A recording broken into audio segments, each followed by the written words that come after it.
Dahil kapag hindi ka uminahon, masasayang ang tamang sagot natin! Tamang sagot? Oo, tama ang sagot na ibinigay nating tatlo.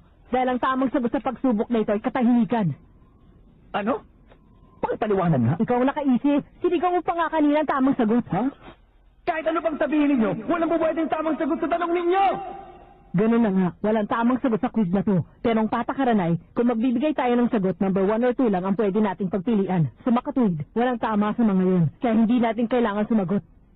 Pero yung mo akong kanina, ba't pinadaan niya? Hindi nila sinabing tama yung binigay niyang sagot. Sinabi lang nilang magpatuloy siya. Hula ko, yung daang tinuro niyo, hindi yun ang daan patungo sa hunter exams. Tama po ba? Tumpak ang hula mo.